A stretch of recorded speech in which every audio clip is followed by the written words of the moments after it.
First, మన Indian markets ఎందుకు పడుతున్నాయి. సెకండ్, ఇప్పుడు రానున్న రోజుల్లో మార్కెట్స్ పడే కన్నా పెరిగే అవకాశాలు ఎక్కువ. థర్డ్, నేను ఈ మార్కెట్ ఫాల్లో చూస్తున్న సెక్టర్స్ ఏంటి. సో ఫ్రెండ్స్, ఈ వీడియో చాలా ఇంట్రెస్టింగ్గా ఉండబోతుంది. సో ఈ వీడియోని ఎక్కడ స్కిప్ చేయకుండా చూడండి. ఫస్ట్, మన ఇండియన్ ఈక్విటీ మార్కెట్స్ ఎందుకు పడుతున్నాయి, దానికి కారణం ఎఫ్ఐఎస్. ఒక్కసారి ఈ డేటా పాయింట్స్ చూడండి. లాస్ట్ 7 days నుంచి ఎఫ్ఐఎస్ సెల్లర్స్గా ఉన్నారు. అలాగే లాస్ట్ 3 months డేటా చూడండి. ఎఫ్ఐఎస్ 3 months నుంచి కాన్స్టెంట్గా సెల్లర్స్ ఉన్నారు. 1,14,450 కోట్లు, 45,000 కోట్లు, 16,000 కోట్లు మొత్తం సెల్ సైడే ఉన్నారు. మరి వీళ్ళు ఎందుకు అంతలా సెల్ చేస్తున్నారు? దీనికి ప్రధాన కారణం 10 years bond yields, dollar index and అక్కడ మన మార్కెట్స్ కన్నా యుఎస్ మార్కెట్స్ అనేది బెటర్గా పర్ఫామ్ చేయడం. First, US 10 years bond yields చూడండి, ఆల్మోస్ట్ 4.76%గా ఉన్నాయి. ఈ రీసెంట్ టైమ్స్లో ఇదే హై. ఒకసారి ఈ మంత్ చార్ట్ చూడండి, 4.2 దగ్గర ఉండేవి. ఇప్పుడు ఈ గవర్నమెంట్ బాండ్స్ అనేది 4.76% దగ్గరగా వచ్చాయి. ఈ గవర్నమెంట్ బాండ్స్ పెరగడం మన ఈక్విటీ మార్కెట్స్కి మంచిది కాదు. ఎందుకు మంచిది కాదు? ఇది ఇలా గుర్తుపెట్టుకోండి.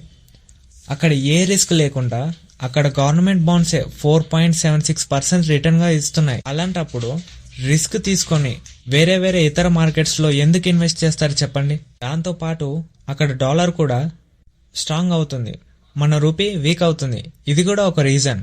దాంతోపాటు అక్కడ మార్కెట్స్ మన మార్కెట్స్ కన్నా బెటర్గా పర్ఫామ్ చేస్తున్నాయి. మీ డాలర్ కూడా స్ట్రెంథెన్ అవుతూ ఉంటే మీ మనీ అనేది పక్క మార్కెట్స్లో పెడతారా, లేకపోతే మీ మార్కెట్స్లోనే పెడతారా? అబ్సల్యూట్గా యుఎస్ మార్కెట్స్లోనే ఇన్వెస్ట్ చేస్తారు కదా. ఎందుకు? యుఎస్ మార్కెట్స్ కంపేర్ చేస్తే ఇతర మార్కెట్స్ కన్నా బెటర్గా పర్ఫామ్ చేస్తున్నాయి. అందులో డాలర్ కూడా ఈ మధ్యలో స్ట్రాంగ్ అవుతుంది. పాటు అక్కడ గవర్నమెంట్స్ బాండ్స్ అనేది చాలా అట్రాక్టివ్లోకి మారాయి. అందుకే ఈ రీసెంట్ టైమ్స్లో మన మార్కెట్స్ నుంచి ఎఫ్ఐఎస్ కాన్స్టెంట్గా డబ్బులు అనేది పట్టుకెళ్ళిపోతున్నారు. సరే, మరి ఇప్పుడు పట్టుకెళ్తున్నారు, తర్వాత రారా అంటే వస్తారు. కానీ ఎప్పుడు?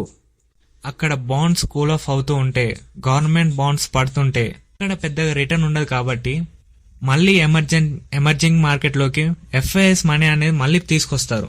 ఇంతకు ముందు కూడా ఇలానే జరిగిందా? ఒక్కసారి ఈ డేటా పాయింట్స్ చూడండి. ఈ డేటాలో ఎఫ్ఐఎస్ ఎన్ని డబ్బులు బయటికి తీసుకెళ్లారో కనిపిస్తుంది. ఇవి ఈవెంట్స్, ఇవి ఎఫ్ఐఎస్ అవుట్ఫ్లోస్ ఇన్ బిలియన్స్, ఇది ఎఫ్ఐఎస్ అవుట్ఫ్లోస్ ఇన్ పర్సంటేజ్, ఇది అప్పుడు ఉన్న మార్కెట్ క్యాపిటలైజేషన్. ఇక్కడ మనకు అర్థం అవడం కోసం BSE 500 ఎగ్జాంపుల్గా తీసుకున్నారు. ఎఫ్ఐఎస్ ఎంత పర్సెంట్ హోల్డింగ్ నుంచి ఎంత పర్సెంట్కి తెచ్చుకున్నారో మనకి ఈ డేటా చూస్తే అర్థమవుతుంది. ఆ టైంలో BSE 500 ఇండెక్స్ అనేది ఎంత పడిందో ఇది చూస్తే మనకు అర్థమవుతుంది. దాంతోపాటు నెక్స్ట్ 12 monthsలో ఎలా పెరిగిందో ఇటో చూడండి. దీంట్లో 2 స్పెషల్ కేసెస్ ఉన్నాయి, global financial crisis and COVID-19. ఇవి 2 తీసేయండి. చూడండి, మీకు లాజిక్ అర్థమవుతుంది. ఈ 2 ఈవెంట్స్ తీసేస్తే చూడండి, 13%, 10%, 16%, 10.8%, 76%, 10%, 16.7%, 13%. వీటిని మనం యావరేజ్ చేస్తే యావరేజ్గా మనం 13% పడినట్లు మనకు కనిపిస్తుంది కదా.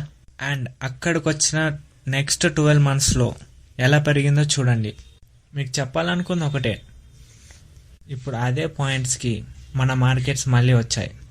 మళ్ళీ సేమ్ హిస్టారికల్గా జరిగినట్టే నెక్స్ట్ 12 monthsలో పెరిగిపోద్దా అంటే అలా కాదు. హిస్టారికల్గా చూడండి, మనం అక్కడికి వచ్చిన పాయింట్స్ అప్పుడల్లా మార్కెట్స్ 12 monthsలో మంచిగా రివార్డ్ చేసింది.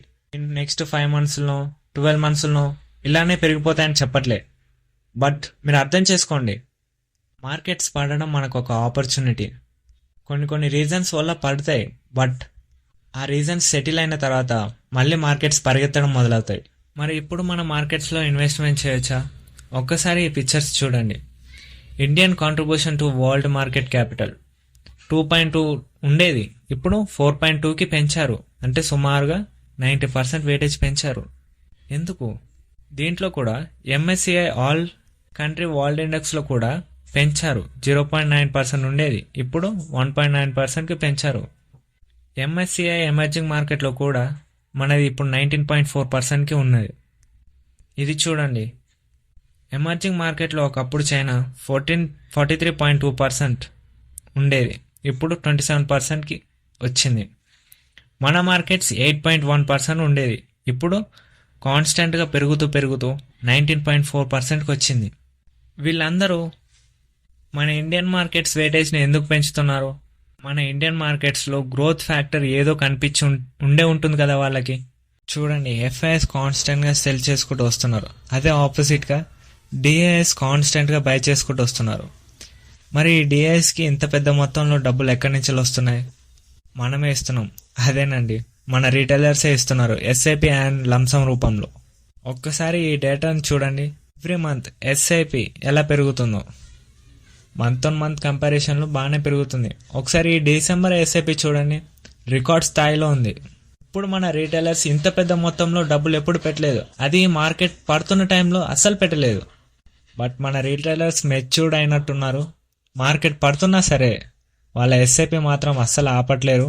డిసెంబర్ మంత్లో ఆల్ టైమ్ రికార్డ్ హై కొట్టింది. చూడండి, అక్షరాల 26,459 కోట్లు. ఫైనల్గా మీకు చెప్పాలనుకుంటుంది ఒకటే, మార్కెట్లో అప్స్ అండ్ డౌన్స్ కామన్. అల్టిమేట్గా మన మార్కెట్స్ అనేది అప్ సైడే మూవ్ అవుతాయి. ఒకసారి ఈ కంపారిజన్ చూడండి గ్లోబల్ మార్కెట్స్తో. Indian BSE 500 every year, first year, 3 years, 5 years, 10 years, 15 years, 20 yearsలో మన మార్కెట్స్ అనేది ఇన్వెస్టర్స్కి కాన్స్టెంట్గా రిటర్న్స్ డెలివరీ చేసుకుంటూ వచ్చాయి. అలా ఇచ్చే మార్కెట్స్ మన గ్లోబల్లో అతి తక్కువ ఉన్నాయి. దాంట్లో యూఎస్తో పాటు మన ఇండియన్ మార్కెట్స్ ఉన్నందుకు మనం గర్వపడాలి. ఫైనల్గా ఈ మార్కెట్ ఫాల్లో నేను చూస్తున్న బెటర్ సెక్టర్స్ ఏంటి అంటే ఇప్పుడు నా దగ్గర డబ్బులు ఉంటే నేను ఎలా పెడతానంటే ఫార్మా అండ్ ఐటీ. ఎందుకంటే రీసెంట్ టైమ్స్లో డాలర్ కూడా స్ట్రెంథెన్ అవుతుంది కదా. సో ఇప్పుడున్న బిజినెస్ చేస్తే వాళ్ళ ప్రాఫిట్స్ ఎక్కువ పెరుగుతాయి కదా, ఎందుకంటే వాళ్ళ బిజినెస్ అనేది యూఎస్లో ఎక్కువగా ఉంటుంది. సో ఈ డాలర్ స్ట్రెంథెన్ అవ్వడం వాళ్ళకి పాజిటివ్. అండ్ రీసెంట్ టైమ్స్లో కూడా ఫార్మా అంత బెటర్గా పర్ఫామ్ చేయలేదు. సో కమింగ్ టైమ్స్లో ఫార్మా బెటర్గా పర్ఫామ్ చేస్తుందని అనుకుంటున్నాను. ఫ్రెండ్స్, ఇంతవరకు చూస్తుంటే మన ఛానల్కి సబ్స్క్రైబ్ అండ్ లైక్ చేయండి. Thank you.